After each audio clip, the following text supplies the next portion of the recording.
Welcome students. So in this period we are going to study about the monohybrid cross and dihybrid cross. So see here, in the last period actually I had told you that Gregor Mendel carried out many experiments on the garden pea plant, that is Pisum sativum. Okay, he carried out many monohybrid crosses and dihybrid crosses and he proposed many laws about the inheritance of the character. Okay, so first of all we will see what is monohybrid cross. So a cross between the parents differing in only one heritable trait, that is only one character, is called as monohybrid cross. See here, in the last period I had told you that the meaning of the trait is nothing but it is a heritable character. Heritable म्हणजे जो एका पिढीकडून दुसऱ्या पिढीकडे transmit होतो असा जो गुणधर्म आहे त्याला आपण हेरिटेबल ट्रेट म्हणतो. समजा दोन पॅरेंट्समध्ये फक्त एकच हेरिटेबल ट्रेट कन्सिडर करून आपण जर क्रॉस केला तर त्याला म्हणायचं monohybrid cross. Okay, so see here the first cross, it is between a tall pea plant with a dwarf pea plant. So you know that tallness and dwarfness, these are phenotypic traits, so called as phenotype. Now you know that what is phenotype, we have studied some terms in the last period. Phenotype is external appearance of any organism. So the tall plant, it is crossed with dwarf plants. Again here you can observe only one character is considered. So one character, that is the height of the plant, the tall and dwarf. So only one character is considered here. So these parents, they differ only in one character, that is tallness, okay, or height we can say. So phenotype is tall and dwarf.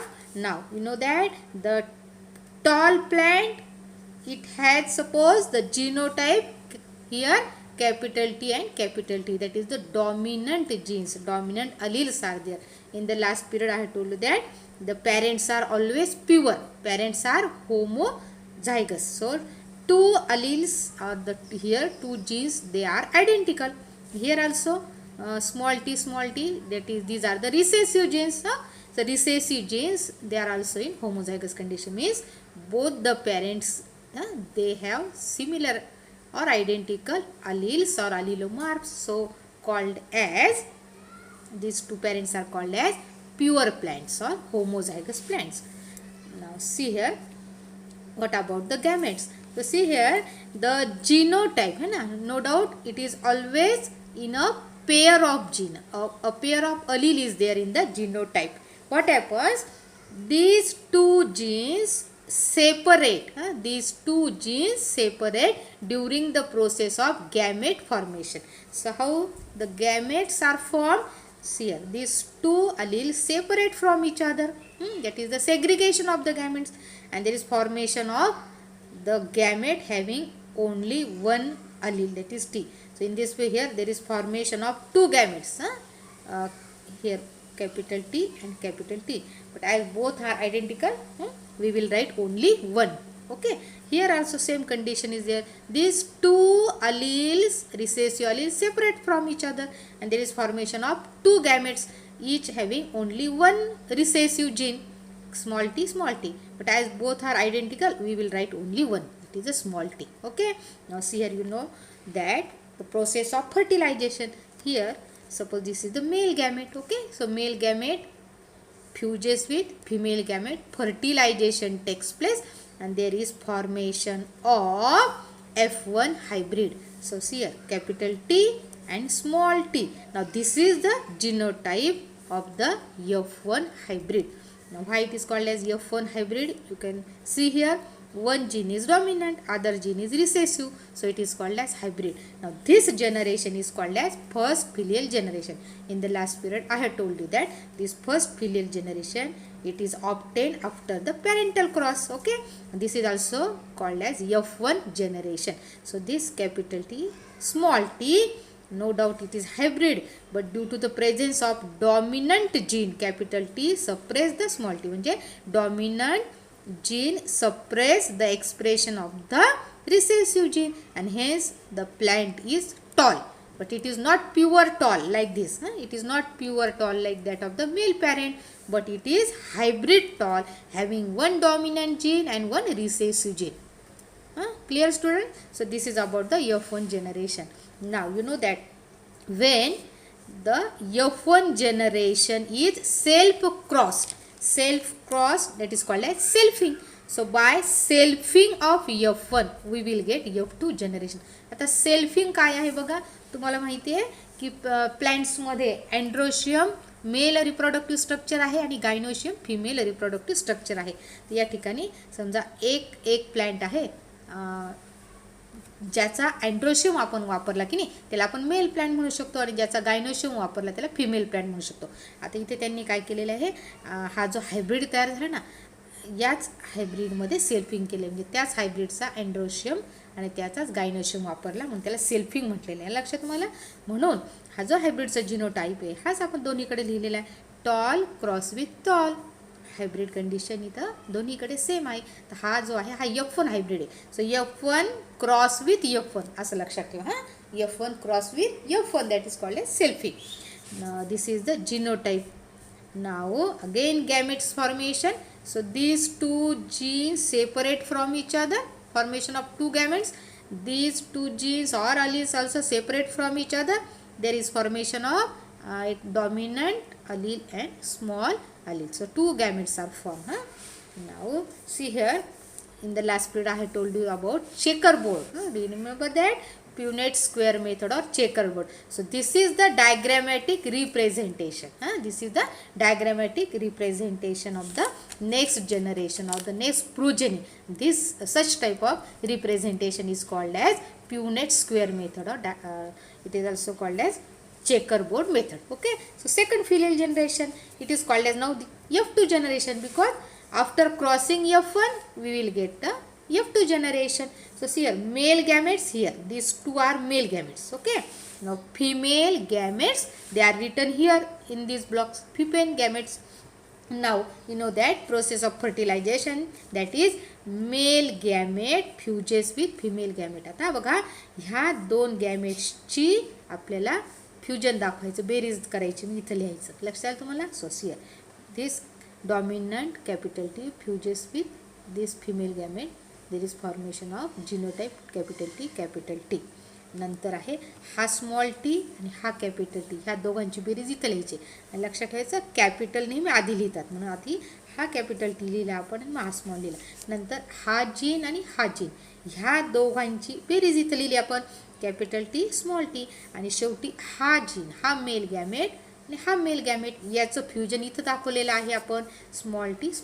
आता हे आपण आधी काय करायचं, जिनोटाईप लिहून घ्यायचे, नंतर त्याचा फिनोटाईप लिहिता येईल की नाही आपल्याला. आता बघा दोन्ही डॉमिनंट जीन असल्यामुळे ते वनस्पती उंच होईल. ही वनस्पती याच्यामध्ये पण एक का होईना डॉमिनंट जीन आहे ना, म्हणून ही वनस्पती पण टॉल होईल. या दोन्हीमध्ये फरक बघा, हा प्युअर टॉल आहे, दोन डॉमिनंट जीन असल्यामुळे. हा हायब्रिड टॉल आहे, हा पण हायब्रिड टॉल आहे. आणि इथे दोनही रिसेसिव्ह जीन आहेत, म्हणून ही वनस्पती उंच नाही राहणार. ही वनस्पती कशी असेल, बुटकी असेल, तिला म्हटलेले डॉर्फ. ठीक आहे. तर मोनो हायब्रिड क्रॉसचा जर रेशो आपण बघितला, आता आपण बघितलं इथे समजा इथे 4 प्लॅन्ट्स तयार झाले, तर 4 पैकी 3 टॉल आहेत आणि 1 बुटकी वनस्पती आहे. म्हणून mono hybrid ratio is 3:1. That is 3 they show dominant character, only 1 shows the recessive character, that is dominant. So in this way the monohybrid ratio is 3:1. Okay student, so this is about the monohybrid cross. Now we will see about the dihybrid cross. See here, you know the meaning of mono means only one. So the parents, they differ only in one trait. But in dihybrid cross, you know di means 2, right? Di means 2. So here what is dihybrid cross? The cross between the parents differing in 2 heritable traits. फक्त mono hybrid cross मध्ये इथे 1 शब्द लिहायचा आहे. दोघांची व्याख्या same करता येईल आपल्याला. मोनो हायब्रिड मध्ये 1 शब्द लिहायचा, डाय हायब्रिड मध्ये तर 2 शब्द टाकायचा. लक्षात आलं? सो 2 हेरिटेबल ट्रेट्स म्हणजे 2 characters, they are different in the parents. So such type of the cross is called as dihybrid cross. Now we will see the example. See here, two characters, two traits are considered. Suppose round and yellow. Round, it is the shape of the seed. Yellow is the color of the seed. Here two characters are considered, hence it is called as dihybrid cross. आता बघा, तुम्हाला माहिती आहे राऊंडचा contrasting character आहे wrinkled. काल आपण 7 contrasting कॅरेक्टर्सच्या जोड्या बघितल्या. तर हा डॉमिनंट आहे आणि हा रिसेसिव्ह आहे. येलो आहे, येलो हा डॉमिनंट ट्रेट होता, त्याचा कॉन्ट्रास्टिंग ट्रेट होता ग्रीन कलर. तर अशा प्रकारे दोन आपण या ठिकाणी पॅरेंट्स घेतलेले आहेत.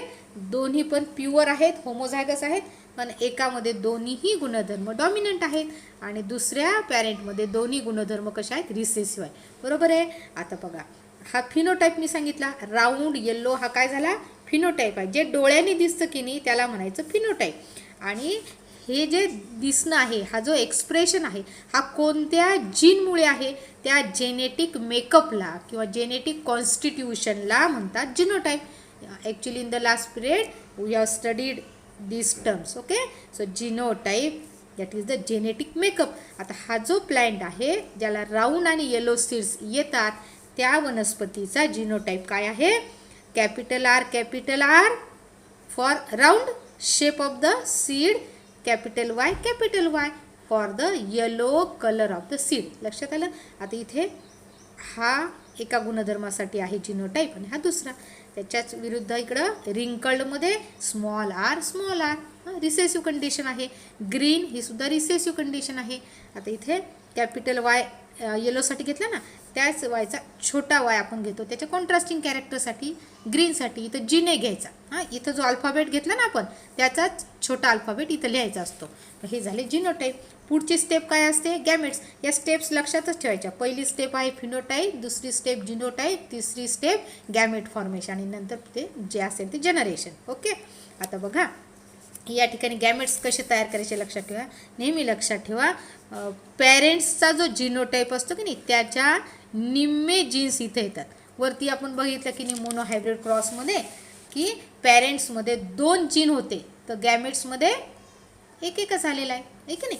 तसं आता इथे 4 आहेत ना, पॅरेंट्समध्ये 4 जीन आहेत, तर त्याच्या गॅमेट्समध्ये 2च येणार आहे. आता बघा गॅमेट्स कसे तयार करायचे, मी इथे ॲरोच्या सहाय्याने दाखवलेलं आहे.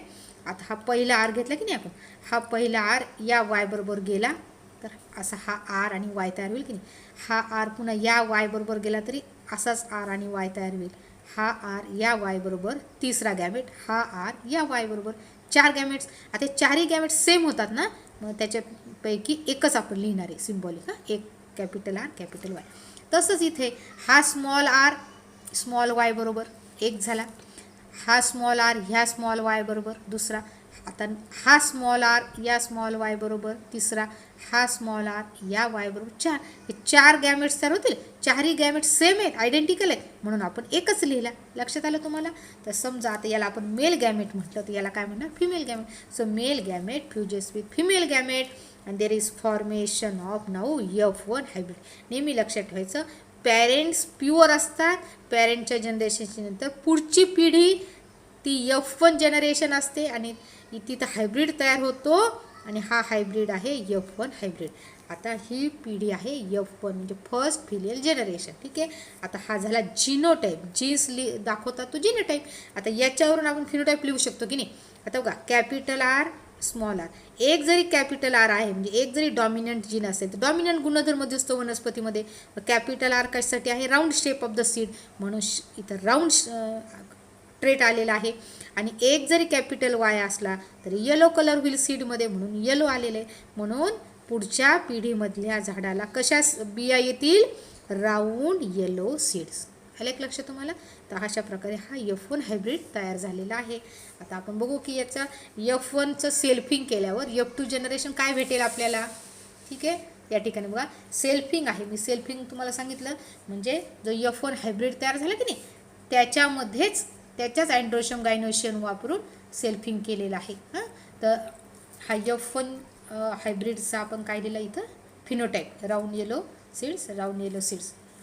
आणि त्याचा जिनोटाईप आहे हा जिनोटाईप जो आपण मागे लिहिला तो capital R small R capital Y small R, इथं पण सेम आहे. आणि याचे गॅमेट्स आहे. आता मी तुम्हाला सांगितलं गॅमेट्स कसे पडायचे. पुन्हा एकदा सांगते.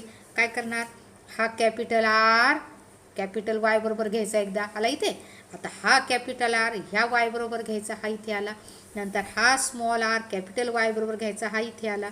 हा स्मॉल आर या वाय बरोबर घ्यायचा, हा इथे आला. म्हणजे आता इथं बघा सगळे वेगळे वेगळे म्हणून आपण चारही पण लिहिले है ना. F1 जनरेशनमध्ये चारही सारखे होते म्हणून आपण एकच लिहिला. आता इथे डबल हेट्रोझायगस कंडिशन आहे ना, डबल हायब्रिड कंडिशन, ही पण हायब्रिड कंडिशन, ही पण हायब्रिड कंडिशन, 4 गॅमेट्स तयार झाले. आणि सेम इथं पण तोच जिनोटाइप आहे, इथे पण सेम तसे 4 हायब्रिड या ठिकाणी गॅमेट्स तयार झाले. आता समजा ही याला आपण मेल म्हटलं, याला फिमेल म्हटलं, तर मग हे झाले मेल गॅमेट्स आणि हे झाले फिमेल गॅमेट्स. आता पुन्हा आपण काढलेल्या प्युनेट स्क्वेअर मेथड किंवा चेकर बोर्ड मेथड त्याच्या सहाय्याने आपल्याला F2 जनरेशन दाखवता येतं. पुढची पिढी कशी मिळेल आपल्याला पहा, या चौकोनामध्ये दाखवलेलं आहे. ठीक आहे. आता इथे बघा मेल गॅमेट्स आहे, तर मेल गॅमेट्स मी इथे ॲरो दाखवते. हां, समजा हे 4 मेल गॅमेट्स आहेत, लक्षात आलं का. आणि मी इथे खाली असा ॲरो दाखवते, म्हणजे हे 4 कोण आहेत, फिमेल गॅमेट्स. आता हे जे वर 4 लिहिलेत की नाही आपण, हे जे 4 लिहिले ना, हे 4 इथं आडवे लिहिले आपण. आणि हे इकडचे 4 आहेत की नाही, हे समजा इथं उभे लिहिले आपण. हां, हे पहा, हे उभे लिहिले असे 4, लक्षात आलं. आता हे 4 इथे लिहिले, हे 4 इथे लिहिले. आता फक्त काय करायचं लक्षात घ्या, पहिल्यांदा हा गॅमेट घेतला की नाही आपण, फिमेल गॅमेट आहे ना, तर या फिमेल गॅमेटचा आणि या मेल गॅमेटचा फक्त बेरीज करायची, ह्या गॅमेटची आणि ह्या गॅमेटची बेरीज. कारण तुम्हाला माहिती या दोघांचं फ्युजन होतं ना फर्टिलायझेशन, ह्या दोघांची बेरीज इथं लिहिली, लक्षात आलं का. आता मी ही बोट ठेवलेले हे लक्षात ठेवा, ही पूर्ण लाईन ह्या गॅमेटच्या सोबत घ्यायची आपल्याला. हा गॅमेट याची बेरीज इथं लिहिली, लक्षात आलं. नंतर हा गॅमेट याची बेरीज इथं लिहिली, लक्षात येते ना. आणि नंतर हा गॅमेट आणि हा गॅमेट याची बेरीज मी इथं लिहिली, समजलं. एक ओळ झाली. आता दुसरा गॅमेट घ्यायचा. आता हा फिमेल गॅमेट या मेल गॅमेट बरोबर याची बेरीज इथे, हा आणि हा याची बेरीज इथे, हा आणि हा याची बेरीज इथे, हा लक्षात घ्या, हा आणि हा शेवटचा याची बेरीज इथे. तिसऱ्या कंडिशनला तसंच करायचं आपल्याला. हा पहिल्या मेल गॅमेट बरोबर, मग दुसऱ्या मेल गॅमेट बरोबर, तिसऱ्या मेल गॅमेट बरोबर, चौथ्या मेल गॅमेट बरोबर. हा पण तसंच करायचा. हा फिमेल गॅमेट आहे ना, पहिल्या मेल गॅमेट बरोबरची बेरीज दुसऱ्या बरोबर, तिसऱ्या बरोबर, चौथ्या बरोबर, लक्षात आलं. तर इथे आपल्याला 16 है ना, या ठिकाणी काय मिळालेले, 16 नवीन F2 चे ऑफस्प्रिंग मिळालेले आपल्याला, किंवा नवीन प्लॅन्ट्सचे कॉम्बिनेशन आपल्याला या ठिकाणी बघायला मिळतात. या ठिकाणी जर बघितलं, आता तुम्हाला हे माहीत झालेलं आहे, एक जरी कॅपिटल आर असेल तर राऊंड असतो है ना, 2 असल्यावर तर असतं 100%, आणि एक जरी आर असेल तरी 100% राऊंडच करायचा. एक कॅपिटल वाय असेल तर काय लिहायचं, येल्लो, लक्षात आलं. आता बघा इथे काय आहे, round yellow, round yellow, round yellow, लक्षात आलं. राऊंड येल्लो, इथं राऊंड. आता बघा इथं येलो नाही, इथं दोन्ही वाय छोटे आले की नाही, म्हणजे दोन्ही रिसेसिव्ह जीन आहे ना, इथं ग्रीन आला बघा, राऊंड ग्रीन, हा 1 नंबरचा राऊंड ग्रीन आला. इथं एक आर आहे आणि एक वाय आहे म्हणून राऊंड येलोच आला. इथं एक कॅपिटल आर आहे म्हणून राऊंड आला. आता दोन्ही रिसेसिव्ह जीन आले म्हणून ग्रीन आला. हा काय झाला, राऊंड ग्रीन. आता बघा हा राऊंड ग्रीन पहिला, हा राऊंड ग्रीन दुसरा, लक्षात आलं. आता तिसरी लाईन बघू आपण, इथे काय आहे, कॅपिटल आर आहे कॅपिटल वाय म्हणून राऊंड येल्लो आला. इथे पण राऊंड येल्लो. आता इथे राऊंड येणार नाही, 2 छोटे आर आले ना रिसेसिव्ह जीन म्हणून हा रिंकल्ड म्हणजे खडबडीत पृष्ठभागाचा सीड झाला, हा झाला रिंकल्ड. परंतु कॅपिटल वाय आल्यामुळे येलो आला. तर बघा रिंकल्ड आहे पण त्याचा कलर डॉमिनंट आला yellow.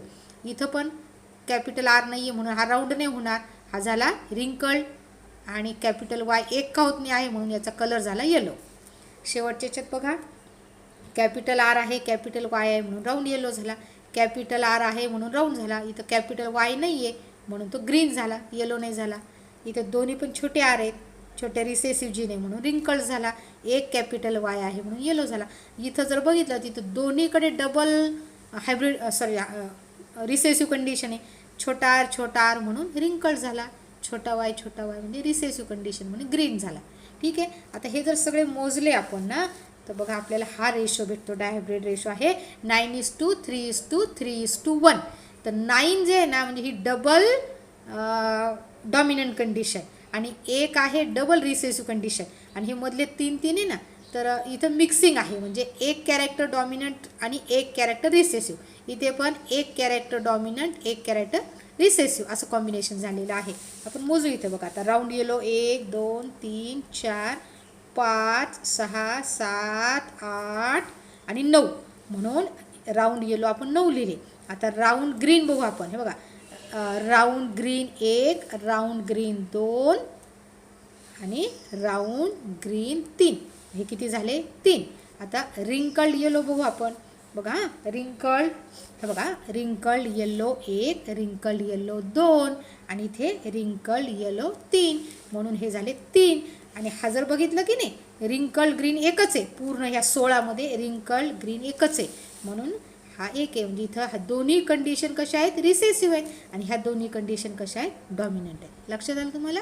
Okay student, so all this is about the dihybrid ratio and monohybrid ratio. So dihybrid ratio is 9:3:3:1 and the monohybrid ratio is only 3:1. Okay student, so here we complete the dihybrid cross and the monohybrid cross.